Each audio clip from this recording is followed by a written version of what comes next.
Hello friends, and welcome back to another virtual story time with Miss Liz. Today, we are getting political in virtual story time, and we're reading a book about something you may have been hearing a lot about from your grown-ups recently, the election for the next President of the United States.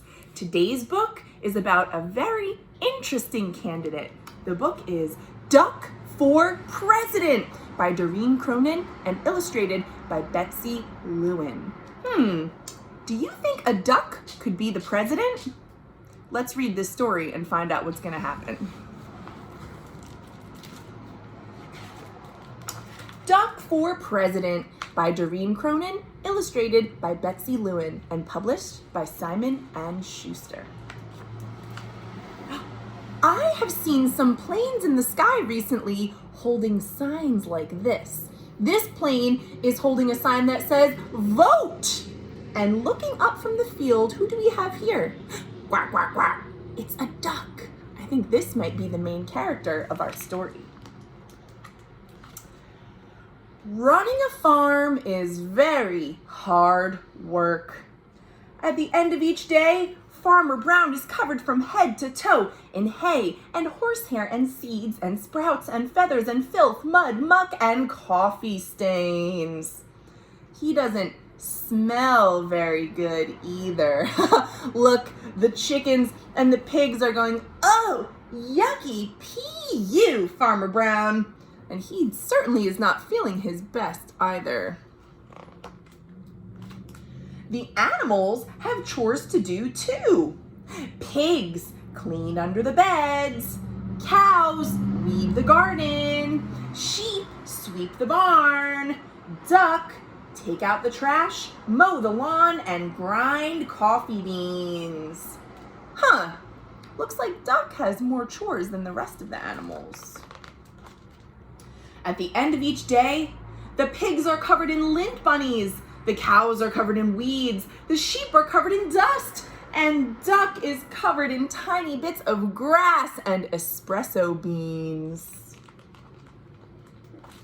Duck did not like to do chores. He did not like picking tiny bits of grass and espresso beans out of his feathers. "Why is Farmer Brown in charge anyway?" thought Duck. "What we need is an election." He made a sign and hung it up in the barn. It said, "Farmer Brown must go. Farm election tomorrow." He's trying to make the farm more of a democracy to see who is really in charge. The next morning, Farmer Brown found a poster on his front door. "Vote Duck for a kinder, gentler farm." This is a campaign poster. A campaign is how someone who wants to run for a public office gets the word out about being elected. Farmer Brown was furious. He ran to the barn and found the animals registering to vote. Voter registration. Voters must live on the farm and show valid ID.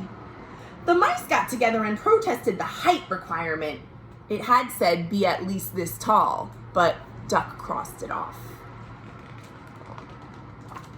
On election day, each of the animals filled out a ballot and placed it in a box. The vote was counted and the results were posted on the barn wall. Farmer Brown got 6 votes and Duck got 20 votes. Looks like Duck won the election. Farmer Brown demanded a recount. One sticky ballot was found stuck to the bottom of a pig. And the new tally was Farmer Brown 6 and Duck 21. So that extra ballot actually was for Duck after all. The voters had spoken. Duck was officially in charge of the farm. Oh, running a farm is very hard work. At the end of each day, Duck was covered from head to toe in hay and horsehair and seeds and sprouts and feathers and filth, mud, muck, and coffee stains. Oh, running a farm is no fun at all, thought Duck.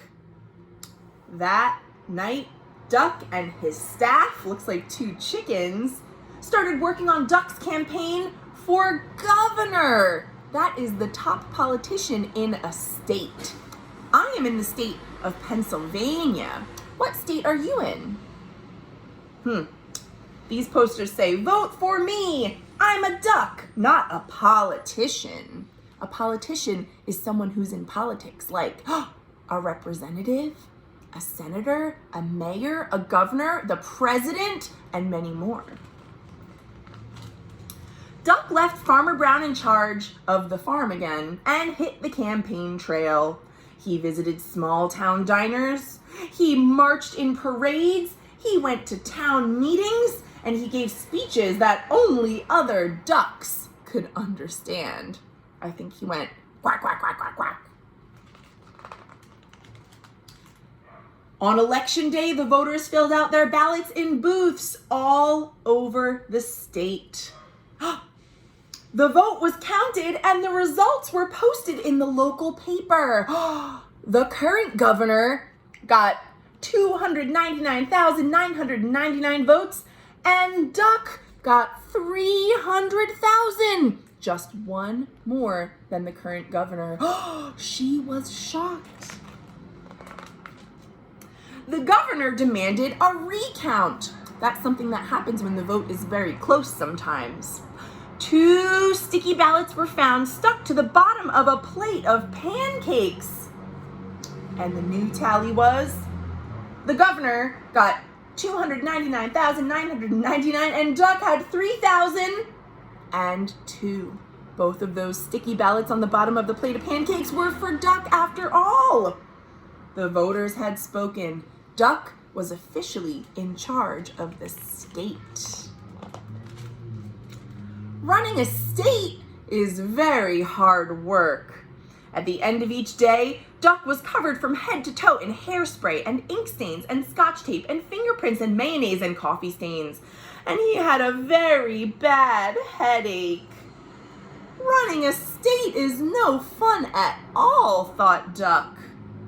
So that night, Duck and his staff, the chickens, started working on posters for the presidential election. Duck, making us proud again. A duck for a change. I wonder why Duck thinks running an entire country, which is what you do when you're president, is going to be easier than running just one state inside the country. Let's see what happens. Duck left his staff in charge of the state and hit the campaign trail. He kissed babies in local diners. Mwah! He rode in parades. He gave speeches that only other ducks could understand. Quack, quack, quack, quack, quack, quack, quack. He even played saxophone on late night television. On election day, the voters filled out their ballots in booths all over the country.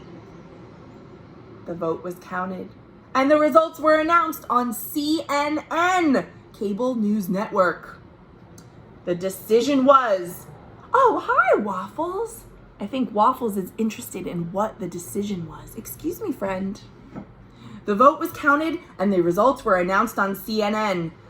The current president got 50,546,165 votes, and Duck got 50,546,170 votes. There was just a difference of 5. The president demanded a recount. 10 sticky ballots were found stuck to the bottom of the vice president. That is the second in charge under the president. The new tally was, the president had 50,546,165 and Duck had 50,546,180. So the 10 ballots on the rear end of the vice president were all votes for Duck. He won by even more. The voters had spoken. Duck was officially in charge of the country. Wow. As you can imagine, running an entire country is very hard work. At the end of each day, Duck was covered from head to toe in face powder and paper cuts and staples and security badges and Secret Service agents and coffee stains. And he had a very bad headache. Running a country is no fun at all, thought Duck.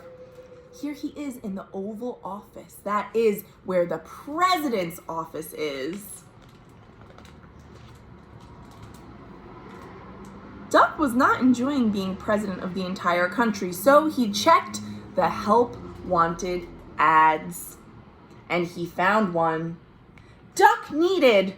No experience necessary. Must be able to mow the lawn and grind coffee beans. I think that's an advertisement for what Duck used to do. Do you think it could be an ad for Farmer Brown's farm? Duck left the vice president in charge and headed back to the farm.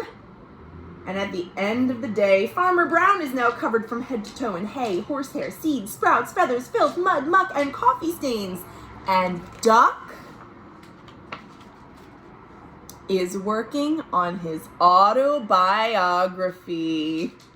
Here is Duck sitting at a computer and trying to start to write a book about his experiences from duck to head farmer to governor to president and back to Duck again. I'm sure that will be a very interesting story. That, my friends, is the end of this tale. Again, that was Duck for President by Doreen Cronin and illustrated by Betsy Lewin. And if you have questions about what this book was about, what the president does, and what this election coming up on November 3rd means for you and the rest of the country and the world, ask your grown-ups to help you understand a bit better. Thank you all for joining me today for Virtual Storytime, and I will see you tomorrow for more great books. Thanks for watching.